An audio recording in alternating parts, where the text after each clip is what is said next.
Buenos días, buenas tardes, buenas noches. Les saludamos desde esta radio, de esta su radio, su emisora en internet, que esperamos que la consideren propia, que la consideren suya, desde el mejor sentido de propiedad, del sentido de hacerla, de interiorizarla, de que lo que volcamos y transmitimos en esta emisora le sirva para su propia evolución, para su propio desarrollo, para su propio deambular por este espacio tridimensional en el que aparentemente nos movemos. Soy Antonio Fernández Fígares y esto es radionuevaera.es, y hoy vamos a tener una entrevista con una colaboradora de este programa. Ella es Mónica Sánchez, es doctora en medicina, psicoterapeuta, maestra de Reiki, y que gentilmente ya en varios programas ha aportado, ha hecho aportaciones muy interesantes a nuestro programa de forma reiterada. Vamos a saludarla. Buenos días, Mónica. Buenos días, Antonio. Gracias por estar con nosotros un día más.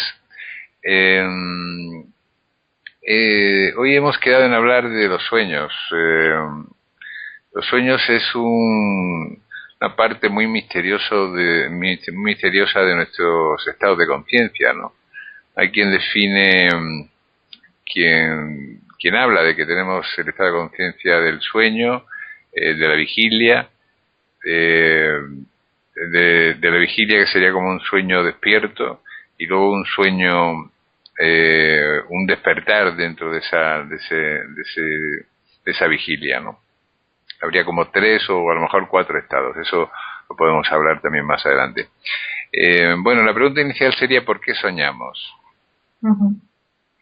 Bueno, pues aquí hay dos interpretaciones diferentes, ¿no? Una sería la de Freud y otra la de Jung. Para Freud, los sueños es una expresión de los deseos sexuales reprimidos en el inconsciente personal, ¿no? Individual. Y para Jung aporta una información más sobre los sueños, una información más profunda, ¿no? Más espiritual, ¿no? Y él ya habla de que los sueños, pues además de ser un puente mágico entre el inconsciente y el consciente, refiere que en los sueños se manifiestan conflictos individuales que tienen una raíz común para toda la humanidad, ¿no? En una herencia psíquica común, universal, que él la denomina el inconsciente colectivo, ¿no? Entonces, este sería el aporte de Jung a los sueños, ¿no? El inconsciente colectivo. Ajá. Y los sueños experimentamos vivencias variadas, ¿no? Hay veces que soñamos reiteradamente con algo. Tenemos sueños repetitivos. ¿Por qué se produce esto? Bueno, aunque parece interpretar los sueños no es tan fácil, ¿no?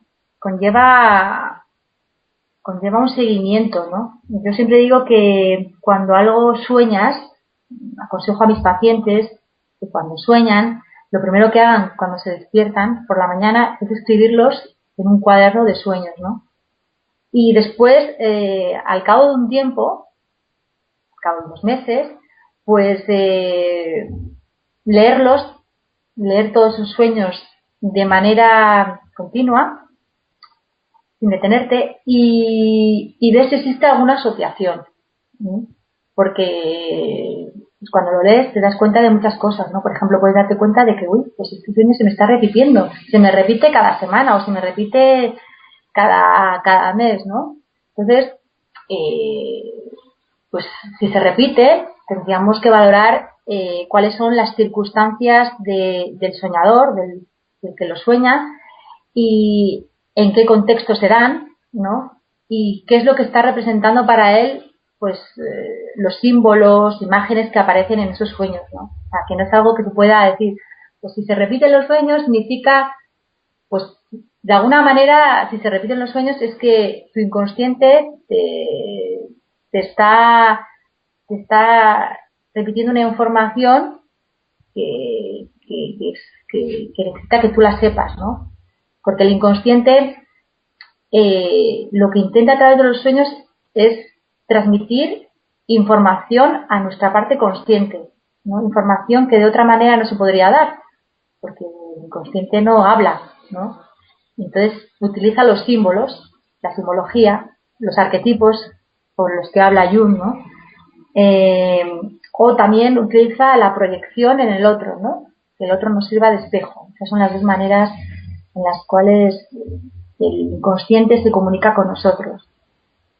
Todo a nivel muy metafórico. Entonces, lo metafórico conlleva a una interpretación, pues eso, más detallada y más específica en cada paciente.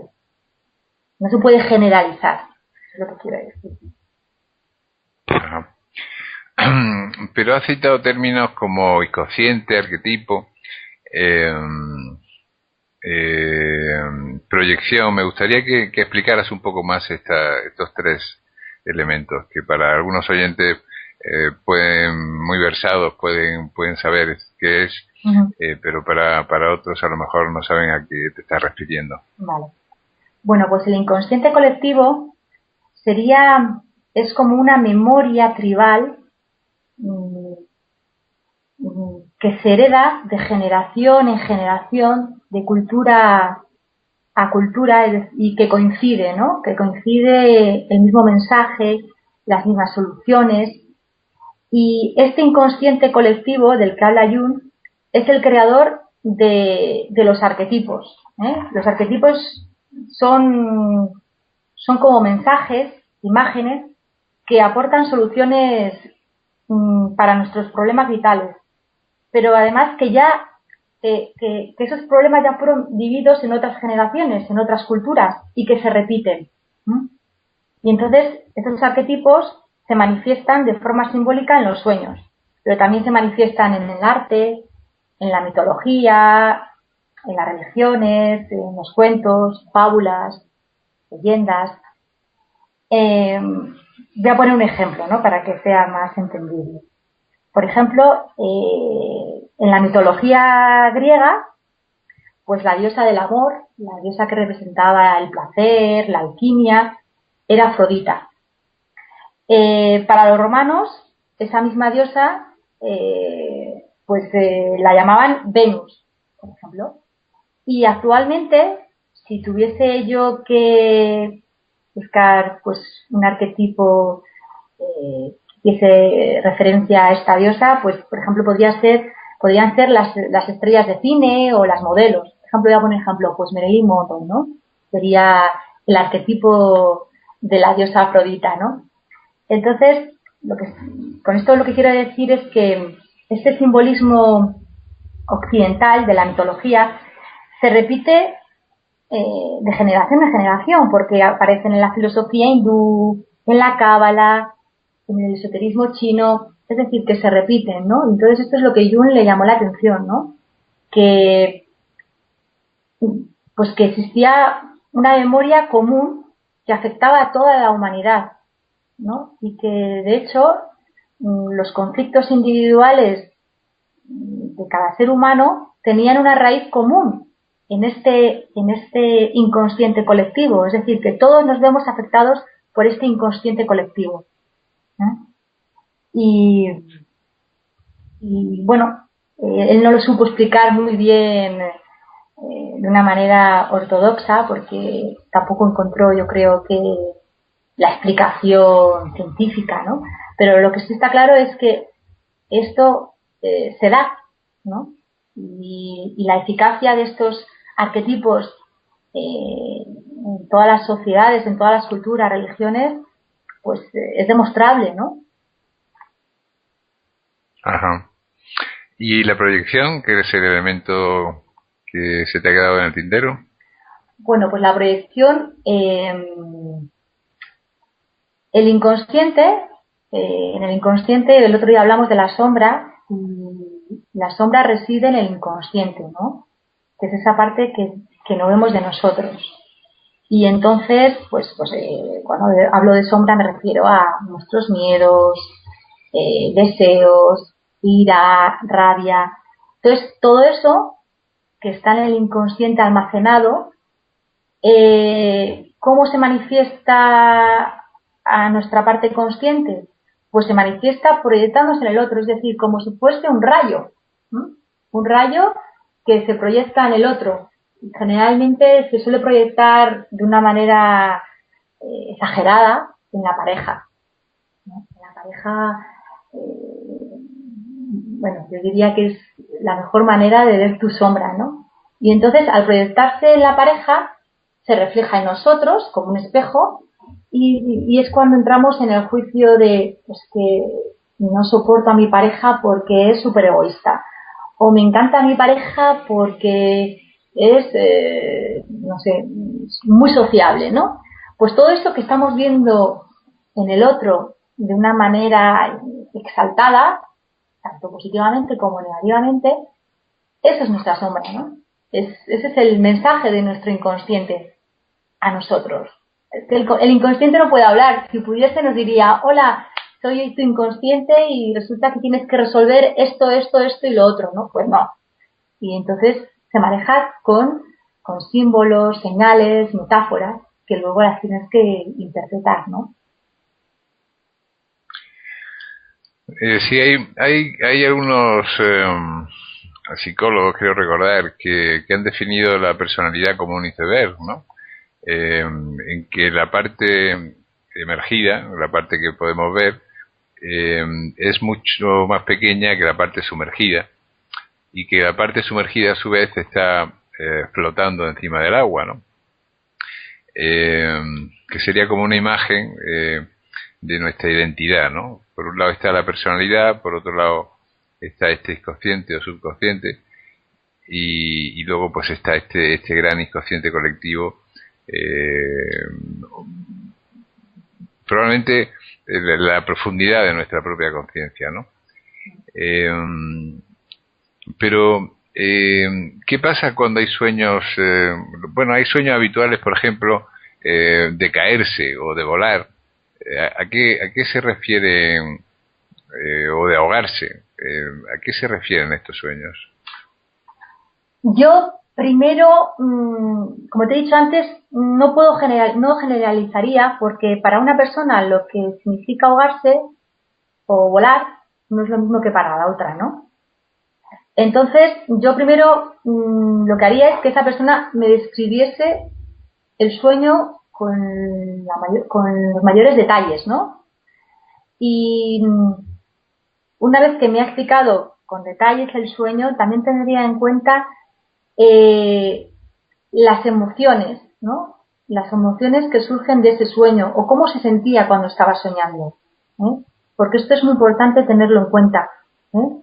No tanto el aporte de la razón, ¿no? Que te explique, no, porque yo es que, no, yo he soñado esto porque esto, no, a mí esto no me interesa tanto, me interesa más cómo te sentías durante el sueño. ¿Tenías angustias? ¿Te sentías que estabas relajado? ¿Te gustaba? Por otro lado, también tendría en cuenta que los objetos o las personas que aparecen en el sueño, ¿qué representan? O sea, si él estaba volando, ¿estás volando solo? ¿Te acompañaba alguien? ¿Había algún objeto que tú llevabas en la mano? O, eso también es muy, muy importante. Después también es importante qué cualidad de nosotros estamos proyectando en ese sueño, ¿no? En los objetos, en los personajes. Porque no hay que olvidar que los sueños manifiestan una parte de nosotros, del inconsciente. Por otro lado, también a ver si hay algún símbolo, algún arquetipo universal que nos puede dar también información, ¿no? Por ejemplo, hay un diccionario de símbolos que, bueno, si tú buscas el significado, pues no sé, de cigüeña, por ejemplo, ¿no? Pues tiene un significado concreto, el nacimiento, pero aún así, para mí lo más importante es lo que representa, ¿eh? ¿Qué representa? ¿Qué significa ese sueño para ti? Lo que está apareciendo. ¿Te gusta volar? Cuando vuelas, ¿cómo te sientes? Y, por supuesto, las circunstancias, el contexto, ¿no? No es lo mismo que esa persona pues haya soñado que vuela y previamente, pues, yo qué sé, el día siguiente se va a ir de viaje en avión, ¿no? O, o vuela y vuela de la mano acompañado de un ángel, ¿no? Y no es lo mismo que ir acompañado de un ángel volando que ir acompañado de, pues de, yo sé, alguien con el que te llevas mal, ¿no? De un enemigo tuyo, ¿no? Entonces, hay que tener en cuenta muchas cosas, ¿no? Y, y esta sombra de la que aludías, esta parte no reconocida de nosotros mismos, o esta parte que rechazamos, ¿o no? Eh, bueno, me gustaría aclarar un poco un planteamiento, ¿no? Porque, por un lado, en nuestra psique existe toda la potencialidad, ¿no? Existen todas las virtudes, todas las características y todas las cualidades, ¿no? Uh-huh. Pero por otro lado, como tú bien sabes, nosotros estamos cristalizados por las influencias planetarias, o sea, adoptamos un tipo de personalidad, o nuestra mente se cristaliza por las influencias planetarias al momento de nacer, o sea que adoptamos una forma de ser y no otra, ¿no? Sí. Entonces, cuando hablamos de reintegrar la sombra, o sea, bueno, estoy haciendo mal la pregunta. Cuando nos identificamos con una forma de ser, ¿inevitablemente generamos una sombra? ¿O es solamente por los elementos que rechazamos? La sombra surge de nuestra sombra, surge de la sombra de nuestros padres. Y a su vez, los padres heredan la sombra de nuestros abuelos, ¿no? Los padres.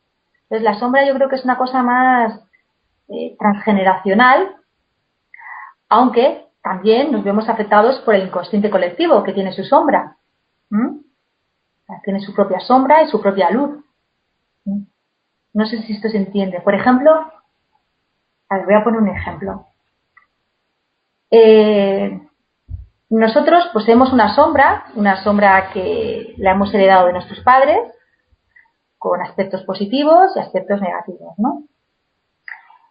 Esa sombra forma parte de nuestro inconsciente individual, personal, ¿de acuerdo? Entonces, a su vez, este inconsciente personal también está conectado con un inconsciente colectivo, ¿no? Con un inconsciente universal. Les voy a poner un ejemplo para que se entienda esto. La sombra. Imagínate un hombre maltratador, un maltratador de mujeres, que te viene a la consulta, ¿no? Pues este hombre, si nosotros analizamos de una manera más profunda, podríamos observar que en su sombra, que existe una sombra pues de agresividad física, verbal, esa sombra, en esa sombra es como si estuviese almacenada información, imágenes de abuso que ha sufrido él por parte de algún familiar, por sus padres generalmente. Es decir, un abusador generalmente ha sido abusado. Igual no ha sido abusado de la misma manera, pero de alguna manera ha sufrido abuso, con lo cual está en su sombra. Pero a su vez, este abusador, este maltratador que tiene en sombra esto, también está recibiendo una sombra del inconsciente colectivo generalizada, por ejemplo, en mensajes, imágenes del patriarcado, en el que el hombre tiene todo el derecho de abusar, de dominar a la mujer, ¿no? de que el hombre está por encima de la mujer. Entonces también está recibiendo con fuerza este mensaje. Entonces se suman dos mensajes, uno del inconsciente colectivo y otro del inconsciente personal, y además viene de sus padres, y pues imagínate, pues surge un maltratador más en potencia, podemos decir, ¿no? Pero esto es importante tenerlo en cuenta, ¿no? Y además de esta manera podemos empatizar un poquito más con un maltratador y entenderlo más y comprenderlo. Con esto no estoy justificando los hechos, de maltrato físico, verbal, sino que esto sirve un poquito para entender más, ¿no? El desajuste de esta persona, ¿no? La patología. Pero los elementos de sombra, por entenderlo mejor, ¿son solo negativos o hay elementos de sombra positivos? No, hay es lo que no tenemos, de lo que no somos conscientes, tanto lo bueno como lo malo. Estoy hablando de lo malo porque bueno, ha surgido así, que serían los miedos, preocupaciones, rabia,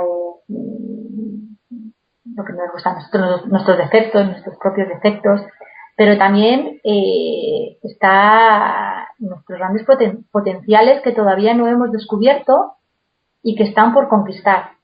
Y entonces, como he dicho antes, como el inconsciente no es capaz de hablar simbólicamente o a través de los sueños o proyectándose a través de los otros, pues nos da información de qué es lo que tenemos que conquistar, ¿no? Por ejemplo, si tenemos una pareja, estoy poniendo el ejemplo de la pareja o de un amigo, ¿no? Que decimos, ay, este fulanito, fíjate qué bien, es un artista, es que es un artista, pinta de bien, es que me encantaría pintar, es que cómo que bien pinta, de una manera así, que admiramos a alguien, ¿no? Por algo, pues ese alguien o ese algo que estamos admirando, lo tenemos nosotros. Lo que pasa es que no nos hemos parado, no nos hemos detenido nunca o hemos dicho, bueno, pues voy a probar a ver qué tal pinto o voy a ir a unas clases de pintura y como no lo sabemos o no tenemos esa conciencia de que tenemos ese potencial, pues no lo desarrollamos, pero con esto que te estoy diciendo es que estemos atentos, ¿no? Estemos atentos a estas señales que nos da la vida durante el día. Es muy importante durante el día estar atentos, porque date cuenta que los sueños, que yo creo que es muy interesante interpretar sus símbolos, pero en ocasiones nuestros sueños se pueden convertir en nuestra mayor pesadilla y pueden imposibilitarnos pues el descansar, el recuperarnos, el tener por la mañana y al día siguiente pues poder estar descansados y poder expandir nuestros potenciales, ¿no? Con una buena concentración, una buena atención, ¿no? Con esto lo que quiero decir es que en los sueños dicen unos sueños que están muy bien, que son los premonitorios, los sueños lúcidos, en los sueños lúcidos en los que somos conscientes de que estamos soñando y que además podemos crear nuestra propia realidad a nuestro deseo, a nuestra voluntad.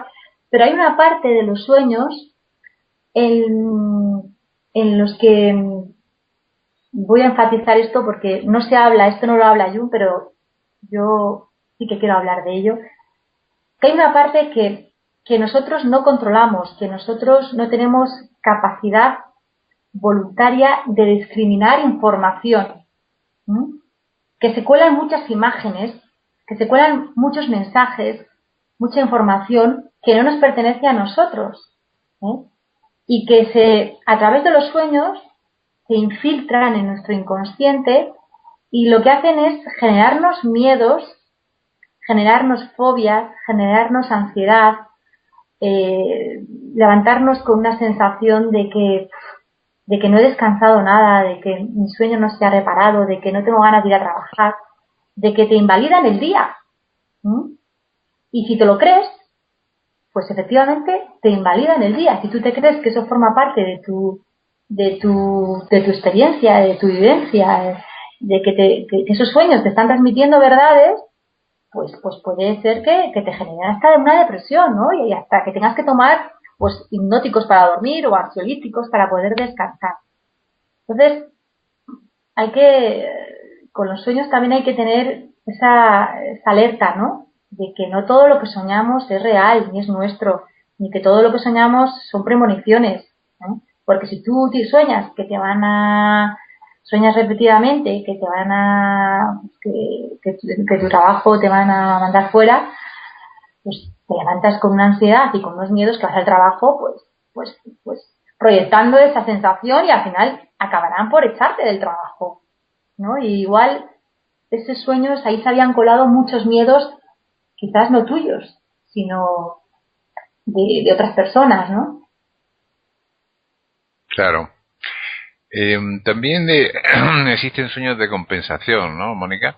Yo esto a nivel personal lo he vivido varias veces, de que, por ejemplo, las épocas de más trabajo, pues soñaba con cosas muy placenteras, ¿no? Como fiestas o como excursiones por la naturaleza o bucear. Es como si mi mente intentara compensar lo que estaba viviendo durante el día, ¿no? Sí. El inconsciente lo que intenta es compensar, los sueños lo que intentan a veces es compensar las dos partes de la psique, ¿no? El inconsciente y el consciente, ¿no? Sí, y eso también es cierto que se puede, que se da, vamos, que es una realidad. Pero es por un mecanismo de compensación, ¿no? Tanto para lo bueno como para lo malo también.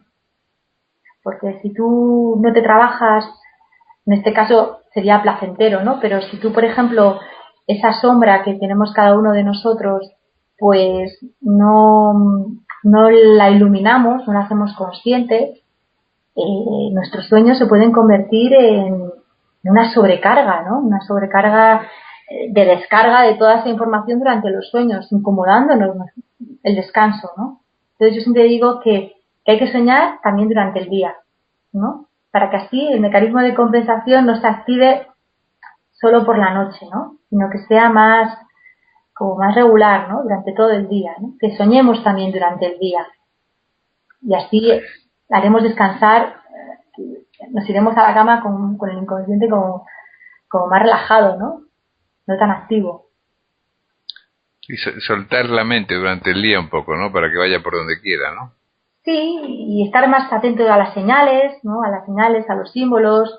Luego, pues, trabajar de la sombra en terapia es fundamental. Para mí es lo más importante, ¿no? Una de las cosas más importantes, ¿no? Que es el autoconocimiento, conocerte realmente quién eres, y para eso tienes que liberar a tu sombra, ¿no? Porque si no, la sombra se manifiesta por la noche. Y el sueño creo que tiene una función vital, que también es la de descansar, ¿no? Para que luego al día siguiente podamos desarrollar nuestro máximo potencial. Es como también lo mismo que se aprende a gestionar. El mensaje que quiero enviar aquí es que lo mismo que aprendemos a gestionar nuestras emociones, también podemos aprender a manejar nuestros sueños a nuestro favor, a nuestro beneficio, ¿no? Es decir, que el sueño sea, pues eso, la función reparadora, de descanso, que nos sirva de ayuda, de guía, que lo utilicemos como un guía, como una ayuda, ¿no?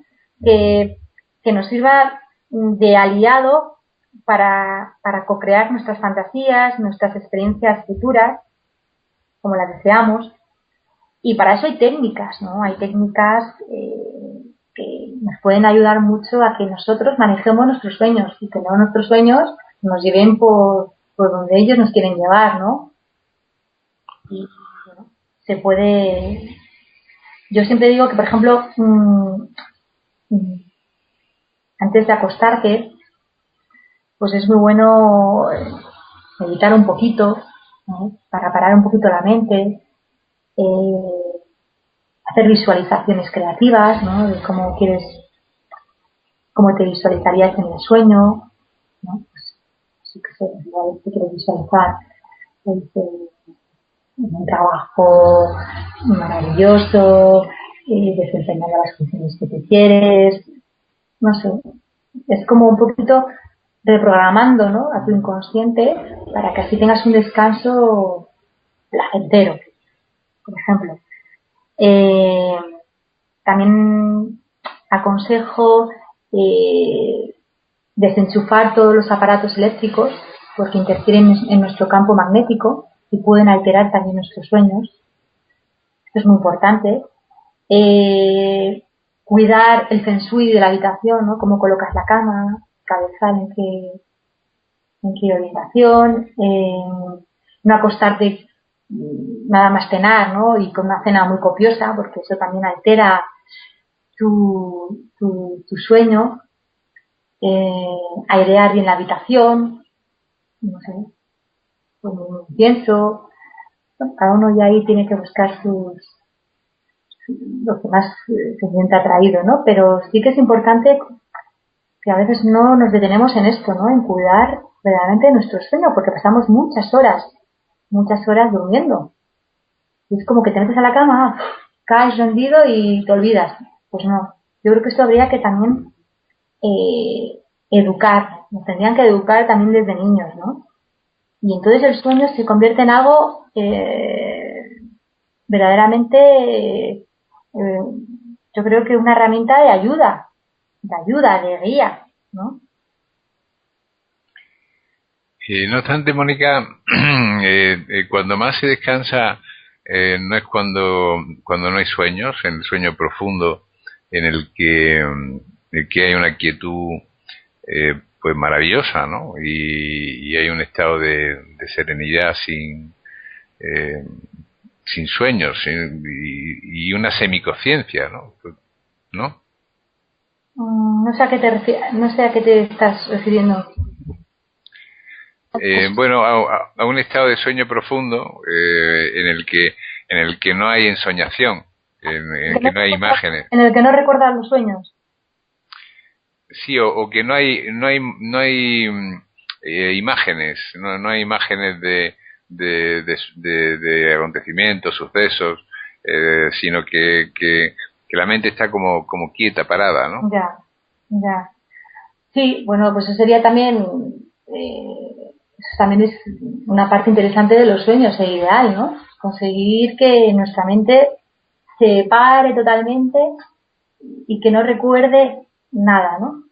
Pues eso, lo que ocurre es que eso no es tan fácil, que ocurra durante todo el sueño o en todas las personas, ¿no? Generalmente nos metemos a la cama con algún conflicto que hemos discutido con alguien o que hemos tenido un problema con alguien y eso son pensamientos rumiantes que luego que se repiten por la noche, pero sí, sería ideal. Eso significa que te metes a la cama y que tienes una capacidad de desconectar y de parar. Así que Y también me imagino que influirá cómo vives durante el día, ¿no? O sea, qué acontecimientos suceden y cómo los encajas y no sé, cosas como el café o el tabaco o no sé, o estimulantes que puedas tomar, ¿no? sí, por supuesto, todo esto contamina nuestra mente, ¿no? Todo lo que sean excitantes, incluso ansiolíticos y todo eso, por supuesto que hace que, lo que he dicho antes, ¿no?, que tengamos sueños menos controlables, ¿no? Y que se nos cuelen imágenes y mensajes no deseados y, y encima pues sin nuestro consentimiento, ¿no? Y si nosotros estamos bajo efectos de drogas o bajo efectos de tratamiento de medicación mental, pues esto lo que hace es facilitar que nuestro nivel de conciencia sea más bajo, como un facilitador a que todo esto que he dicho antes, que se puede filtrar e imposibilitar un sueño placentero, pues se dé. Con lo cual, pues hay que evitar todos estos elementos, ¿no? Si queremos conseguir un sueño relajante, ¿no? Porque si no se puede convertir la noche, como para muchas personas, en un calvario. Hay muchas personas, no te imaginas, que sufren de insomnio, de ansiedad por la noche, que no son capaces de estar ni 2 horas continuas durmiendo, ¿no? Y eso genera muchísimo estrés emocional, muchísima irascibilidad, irritabilidad durante el día, que no te puedas concentrar, que no tengas el nivel de atención sea mínimo, lo cual puede provocar con el tiempo depresiones, accidentes. Entonces, para mí el sueño es muy importante, sobre todo la calidad del sueño, ¿no? Porque a veces duermes 5 horas, pero si las has dormido de una manera agradable y profunda, pues son suficientes, no necesitas 8 horas. Y otras veces te puedes pasar 9 horas en la cama, que ha sido pues despertarte, dormir, volverte a dormir, despertarte. Bueno, qué horror, ¿no? Entonces, es importante no la cantidad, sino la calidad. Y para eso, pues lo que he dicho antes, ¿no? Que hay que tener en cuenta una serie de factores, ¿no? Y como última pregunta, y si puedes responder muy brevemente, porque ya nos quedamos sin tiempo, eh, ¿por qué hay algunos sueños que son como neblinosos, como en blanco y negro, o como grises, eh, y otros, sin embargo, que podemos verlos y vivirlos con toda claridad como si fuera una experiencia real? Eh, o sea, que se ven como, no sé, como una película en 3D, con todos los colores con una definición tremenda, y otras veces es esa escala de grises, ¿no? Bueno, los colores también son símbolos a tener en cuenta, ¿no? El color negro, blanco o negro, podría indicar más la luz y la sombra, estaría relacionado más con la oscuridad, o también con, no sé, con no querer ver el mensaje de una manera nítida, ¿no? Como si, como si tu consciente te está ofreciendo información, pero no de una manera nítida porque quizás no estás preparado para, para recibir ese mensaje al 100%, ¿no? Por tus resistencias, ¿no? A conectar con cosas. Y si la ves como en 3D, como si fuese una película, pues es que quizás el inconsciente, bueno, los colores también darían mucha información, las imágenes, habría que analizarlas, ¿no? Qué colores predominan, ¿no? Porque, por ejemplo, si predomina el azul, pues el azul sabes que indica tranquilidad, paz, protección, o el rojo es más pasional, el amarillo sabiduría. Habría que tener en cuenta los colores que aparecen, pero quizás que tú estás preparado para ver la película en 3D, podríamos decirlo, ¿no? Para verlo con claridad, para recordarlo con claridad y para tenerlo en cuenta en tu vida, en tu día a día, ¿no? Esta es mi interpretación, pero bueno, que es una interpretación así un poco por encima, ¿no? Porque habría que analizar más cosas, ¿no? Habría que analizar más cosas, como he dicho al principio del programa. Muy bien, pues llegamos al final del tiempo de que disponemos para este programa. Eh, eh, Vamos a dar los datos de contacto de Mónica Sánchez, que es el correo movera@gmail.com, ¿no? Sí. También pueden escribir si quieren hacer alguna consulta de tipo psicológico a info@radionuevaera.es, en el que Mónica pues hará una contestación inicial y después le ofrecerá la oportunidad de tener una consulta. Y bueno, pues te damos las gracias, Mónica, por de nuevo la presencia en este programa, y el viernes pues volveremos a contactar contigo. Muy bien, pues muchas gracias a ti. Y para ustedes, pues simplemente decirles que aunque decía Calderón que la vida es sueño y que los sueños son, hay veces que los sueños tienen su importancia y su valor, ¿no? Y efectivamente el prestarle atención a lo que sale de nuestra alma, en ese estado al que llamamos sueño, es puede ser un camino para entendernos mejor nosotros mismos y saber cuáles son las necesidades de nuestro espíritu, de nuestra alma o de nuestras emociones. Un fuerte abrazo, soy Antonio Fernández Figueres.